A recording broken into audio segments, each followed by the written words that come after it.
Alright guys, we are back for another Dokkan battle video. So we have Transforming Vegeta's EZA is out today. Now Transforming Vegeta, here's the thing. Yeah, his EZA is weak to sworn enemies, and it is funny looking at the sworn enemy category just how bad villains are right now. Like it's just so bad. I mean, to be fair, sworn enemy characters haven't really had the most recently. So, we want to use sworn enemy against this Transforming Vegeta. And then specifically, extreme tech, Vegeta has extra damage reduction against. So we want to use AGL into STR and physical. And this is what we have to work with right here. Really not that good. I mean, I don't think that this is going to be a tough EZA or anything like that, but I mean, we're not really looking at anything too crazy, and I probably would want to unclick int, because that's type disadvantage against Vegeta anyway. Look at this. Like, dude, not really too great. I mean, I guess LR Super Buu is pretty recent, and EZA Super Buu is also this year, but remember, we can only bring one. In an EZA, you can only bring one or the other, so we're going to go ahead and jump in like this. Yeah, I really, it is a main issue that I do think is plaguing Dokkan, and it's just the overall weakness of villain characters. It is fun to use the villains. I do think, like, this is where, if we can compare Dokkan to Legends, it's like Legends, like, I mean, it's like, I guess it works better for Legends, since you're typically fighting with teams of 3. Where in Dokkan, you're using teams of 7, including the friend leader, right? So it's like, there's always going to be more superclass characters than extreme class characters, like this in Legends, like this in Dokkan. There's just way more hero characters, right? The problem with Dokkan is they truly do not understand that they have to nail, like, that's fine. They could do, you know, for every, like, I don't know, 4 or 5, like, superclass characters, we get one villain, or whatever the number actually is.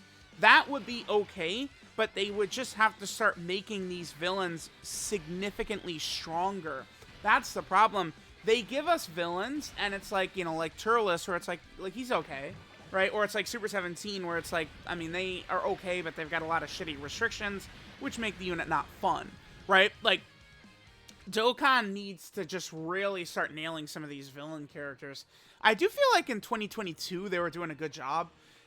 Fusion Zamasu, Final Form Cooler, Golden Frieza, Metal Cooler. I mean, those were essentially 4 consecutive summonable LRs that were very strong. I mean, as time has gone on, Fusion Zamasu, I think, is kind of maybe in not so good of a place, but you know, it's like we had a lot of, like, very powerful summonable LRs sort of back to back to back to back to back. And then this year, it's like we are getting, you know, villains, but they're not, their designs are just very iffy, right? Look at LR Omega Shenron, right? LR Omega, he is good, but what's the problem with him? They want you to use a GT Bosses team for him, and GT Bosses doesn't have the guns to do that. Like, you're not running a GT Bosses team and cooking. By the way, Full Power Frieza is definitely good for, like, this type of stage or something like that. But, like, just remember how crazy it is when you're going up against a Goku enemy here. And Full Power Frieza is doing guaranteed crits. Frieza typically is a very strong EZA character. Well, both Full Power Frieza and Namek Goku, both, I would say, have ended up being very strong EZA characters. Yeah, we are taking a little bit of damage here. I mean, I guess to be fair, First Form Frieza is like a character, like, he's a free-to-play character from 2 years ago, right? Alright, so we are going to be able to cook right here. We've got Golden Frieza. I'm using LR Tao as well, because Tao, of course, he is a STR character, which we want, but I mean, Tao is definitely not the craziest. Tao doesn't, like, you know what, Tao, they could give us a Dokkan Fest Tao who could benefit this team tremendously, but they got to make him like Bulma, or like a Golden Frieza type character, right? Like, the way this Golden Frieza is designed, that's how you'd want to build one of those characters. I'm looking at the Sworn Enemy roster right here. What could we see impact this team? I do think a new Perfect Cell is definitely in order. I think a new Perfect Cell would be phenomenal. We have not gotten a character just called Perfect Cell since 2016, right? They did 3 within the first, 2 years, essentially.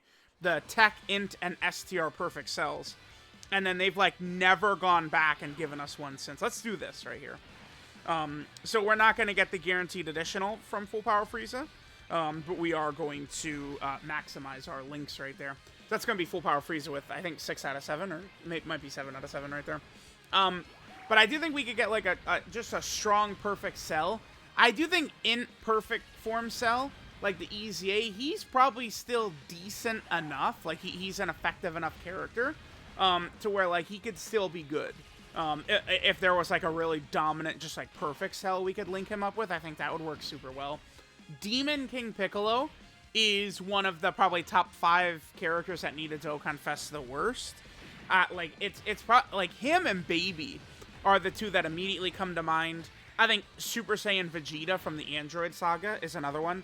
He badly needs a Dokkan Fest. And then from there, it's like most characters that probably should have one at least do have one, right, within all the years, right? So we have that. Because it's like a character like Dragon Ball Super Broly.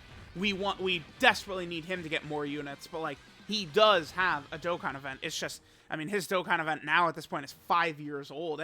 That is so crazy. Like, Dragon Ball Super Broly has never gotten anything. It's because they've done Gogeta several times, but they've paired him with other fusions rather than with Broly, right? So we'll see what's going to happen with that. Certainly, I guess for Sworn Enemies, we could get, like, a new Buhan. LR Kid Buu is definitely something that's going to happen eventually. I mean, there's no way that they're just not going to drop, like, an LR Kid Buu. I know it's one of those things where it becomes very memey of, oh, yeah, but, like, I mean, they're going to give him an LR, right? Like, Omega got his LR. Let's just hope that Kid Buu doesn't get sort of shafted. I think a really big thing they could do as well is Final Form Frieza. I think Final Form Frieza from Namek, that could be like a great, like, New Year's Dokkan Fest, dual Dokkan Fest, I think. Like, Final Form Frieza versus Kaioken Goku, I think that would be pretty fire.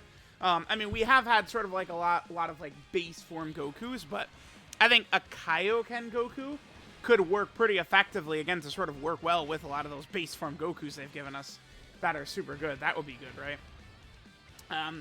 I guess they could always do...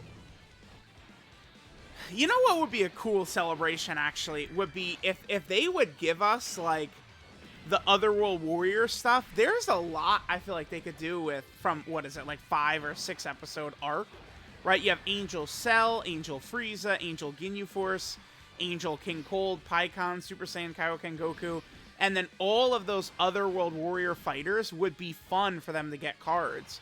That is something that I do think would happen, right? Like, some ideas, it's like, it definitely will. I mean, we're closing in on 9 years.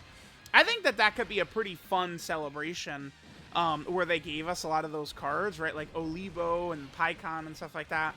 I mean, Pikkon has a pretty good aging Dokkan Fest at this point, but I mean, I would not, I feel like that actually could be a fun New Year's. Could it? Super Saiyan Kaioken Goku and then Pikkon? Because Pikkon with that kind of like Thunder Flash Surprise Attack or whatever it's called, I mean, I think that would be a pretty cool animation. Like, and that Kaioken Goku versus Pikkon fight is pretty good. And remember that the strong Dokkan Fest that we have right now, AEGL Pikkon, he's from the movie, not from sort of like the, you know, the anime arc. So that's something to keep in mind. There's certainly plenty of different characters and plenty of different celebrations we could get. Like, there's still so much stuff we could get added to Dokkan, right? I'm definitely excited for the future, right? We're closing in on worldwide download. We also have the Peppy Gal banner coming up. I talked about this, but I am really, really holding out hope that we could see Baby Possessed Bra. I think would be an outstanding Peppy Gal character that they could give us. That would be super good. Because, I mean, she would be, you know, potentially like, those Peppy Gal characters are typically pretty good. So she could be, like, a very powerful option added into, like, the, whatchamacallit, the like corroded body and mind category and stuff like that. Like I think that would be very good. Now, yeah, just looking at sworn enemies, there's a lot of other characters. I mean, I guess they could give Mecha Frieza a Dokkan Fest. I think they could. They certainly could. I do think that like GT, Cell, and Frieza, I mean, they have free-to-play characters that will get an awakening at some point. You know what's funny is go back when they first came out, and I was saying at the time that I liked the free-to-play GT, Cell, and Frieza more than the summonable GT, Cell, and Frieza. And the GT, Cell, and Frieza, they just got EZAs and they suck balls, right? Like they're trash, worthless characters. Those free-to-play characters could actually be decent, I think, in the future, though, for real. Because they're extreme class support type units. So those could be very handy characters. But I think that, like, a GT Cell and a GT Frieza duo unit, that could be, like, a gold coin LR or something like that. Yeah, I mean, there's so many different, like, versions of, like, Cell and Frieza and Majin Buu that, this is stage 30, right? We'll just rock Golden Frieza on slot 1. We'll just take advantage of Golden Frieza's dominant defense right here, just to ensure that we're not going to take any damage. I still also would like to point out right here, too, where these EZA stages, I know that I've seen a lot of people, especially a lot of content creators, right, recently, have definitely been getting far in these EZA stages, like, you know, push yourself to get the stage 999. I do think doing that is actually pretty fun. I like that. I just wish that they would give us an incentive to that, right? Like, I know people could say you get Zenny, but, like, you know, I'm at the point where I don't need Zenny ever, like, ever, right? So it's not really... I think each EZA stage you do should give, like, 5 power level or something like that. I think that would be really awesome. So then there would be an incentive... Oh, dude, that... If they would announce that, the joy that would fill me up, like, so I would have something else I could grind to get power level. I would actually, like, just go outside and just, like, Kevin Garnett scream anything as possible. Like, that would just be so fun. I'm dead ass. I would be so excited. Like, if like, they are giving us actual incentive to grind these EZAs. Because there's now, I mean, you know, 100. I think there's over 100 EZAs.